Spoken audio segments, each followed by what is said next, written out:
Video में हम बात करेंगे top 5 WrestleMania main events of all time. ये टोटली मेरी चॉइस है। अगर आप डिसएग्री करते हो तो आपके लिए कमेंट सेक्शन ओपन है। इस मैच के आइकॉनिक होने की वजह है पॉल हेमन, क्योंकि इन तीनों की स्टोरी पॉल हेमन के अराउंड ही घूमी थी और सबका यही सवाल था कि पॉल हेमन किसके साथ होगा। मैच की शुरुआत में पॉल हेमन एंट्री तो सीएम पंक के साथ मारते हैं। मैच के एंडिंग पे आता हूँ। सबसे पहले पॉल हेमन पंक को चेयर देते हैं रोमन को मारने के लिए। तब सबको यही लग रहा था कि वो पंक के साथ है, पर शॉकिंगली उन्होंने पंक को लो ब्लो दे दिया और दे दिया उन्हें धोखा। फिर वो रोमन के साथ हो जाते हैं। को लगता है कि वो रोमन को जिताएंगे और वो रोमन को सेथ को मारने के लिए चेयर भी देते हैं, पर उसके बाद उन्होंने एक ऐसी चीज कर दी जिससे सब शॉक हो गए। जो था बिट्रेयल ऑफ द डेकेड। उन्होंने रोमन को भी लो ब्लो मार दिया और पकड़ा दी चेयर सेथ रोलिंस को। रोलिंस ने पहले चेयर मारी, उसके बाद सीएम पंक को स्टॉम्प मारा और पिन कर जीत गए वो मैच और हासिल कर लिया पॉल हेमन। रॉयल रंबल 2015 को जीतकर रोमन करते हैं ब्रोक लेसनर को challenge for the WWE championship. हालांकि फैंस इस मैच के बिल्कुल खिलाफ थे, क्योंकि फैंस को लगता था कि रोमन इसके लिए भी रेडी नहीं है और इस मैच की स्टोरी लाइन देखकर आपको भी यही लगेगा। पर विंस किसी की कहां सुनते हैं, उन्होंने कर दिया ये match official. Roman versus broke Lesnar for the WWE championship eight WrestleMania 31। Match तो नॉर्मल चल रहा था, पर ट्विस्ट तब आता है जब सेथ रोलिंस आ जाते हैं अपना मनी इन द बैंक लेकर और कर देते हैं कैश इन, पर ये मैच बन गया ट्रिपल थ्रेट मैच, जिसे देख सभी फैंस शॉक में हो जाते हैं, क्योंकि ये तो उन्होंने भी एक्सपेक्ट नहीं किया था। सेथ ने रोमन को स्टॉम्प मार कर दिया पिन और बन गए नए वर्ल्ड हेवीवेट चैंपियन। सेथ की इस हरकत को हाईएस्ट ऑफ द सेंचुरी भी कहा जाता है। वैसे सेथ को ऐसे ही अपॉर्चुनिस्ट नहीं कहा जाता। इस कैसिंग के कारण ये मैच बन गया one of the most entertaining match.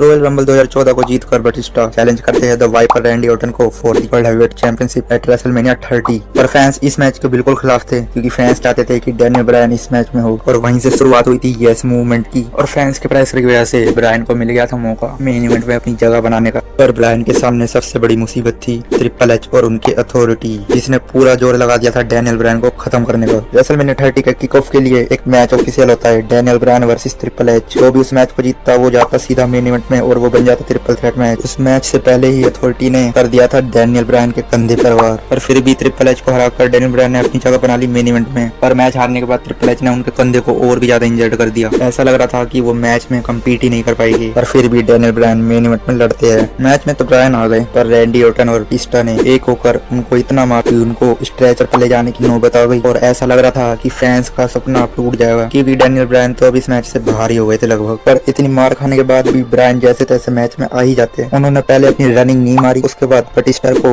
Yes lock में फंसाकर उनको टैप आउट करा दिया और जीत गए वो मैच और बन गए नए चैंपियन। जिसके बाद आया एक ऐसा मूवमेंट जो सभी के दिमाग में छप गया है, क्योंकि इसके बाद पूरे अरीना में बस एक ही चैंट्स थे, वो थे यस यस यस। वैसे ये मैच मैंने लाइव तो नहीं देखा, क्योंकि तब तो मैं पैदा भी नहीं हुआ था, पर मैंने इसे यूट्यूब और टीवी पे जरूर देखा है और मैंने रॉक और स्टोन कोल्ड स्टीव ऑस्टिन की राइवलरी के चर्चे भी सुने हैं। इसे ग्रेटेस्ट राइवलरी भी कहा जाता है। इन दोनों के मैच कई बार हुए, पर रेसलमेनिया 17 का मेन इवेंट सबसे आइकॉनिक है, क्योंकि इसमें सबसे शॉकिंग चीज हुई थी जब दो दुश्मन जो एक दूसरे के खून के प्यासे है उन्होंने हाथ मिला लिए थे। मैच के एंड में विंस मैकमैन आते हैं, तब सबको यही लग रहा था कि वो रॉक का साथ देंगे और उन्हें ये मैच जिता देंगे, पर शॉकिंगली वो स्टोन कोल्ड का साथ देते हैं और उन्हें पकड़ा देते हैं चेयर। उसके बाद स्टोन कोल्ड ने रॉक को लगभग 20 चेयर शॉट मारे और उन्हें पिन कर जीत गए वो मैच और दो जानी दुश्मन विंस और स्टोन कोल्ड ने मिला लिए अपने हाथ।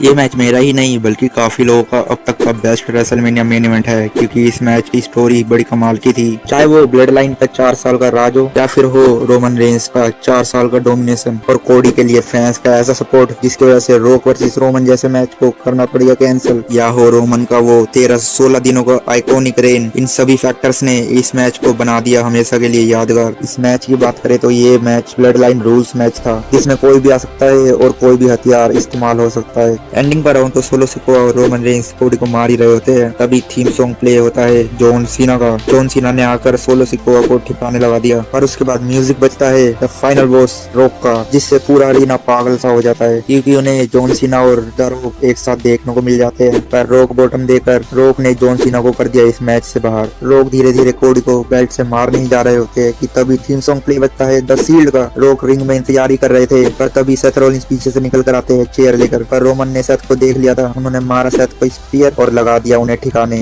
उसके बाद रॉक दोबारा जाते हैं कोडी को बेल्ट से मारने कि तभी आवाज आती है वहाँ आ गए अंडरटेकर, जिससे पूरा क्राउड फट जाता है और होली सीट के चैंट्स लगाने लगता है। अंडरटेकर ने रोक को दिया चोक स्लैम, तभी लाइट्स ऑफ हो जाती है। फिर लाइट्स ऑन होती है। रोमन और कोडी के बीच में होती है चेयर तो रोमन ले लेते हैं, पर वो कोडी को मारने की बजाय सेथ को मारते हैं। रोमन ने सेथ की इंजर्ड पीठ को और भी ज्यादा तहस नहस कर दिया। रोमन कोडी को मारने ही जा रहे होते हैं कि कोडी ने रिवर्स कर लगा दिए 3 क्रॉस रोड्स और कर दिया पिन, और कोडी बन गए नए चैंपियन। और रोमन का 1316 दिन का साम्राज्य हुआ समाप्त। साथ ही खत्म हुई कोडी रोड्स की स्टोरी। तो ये थे मेरे top 5 WrestleMania main events of all time. आपके कौन से है favourite WrestleMania main event, comment में जरूर बताएं। और वीडियो अच्छी लगी हो तो लाइक कर दो, और ऐसे ही और वीडियोस के लिए चैनल को कर दो सब्सक्राइब।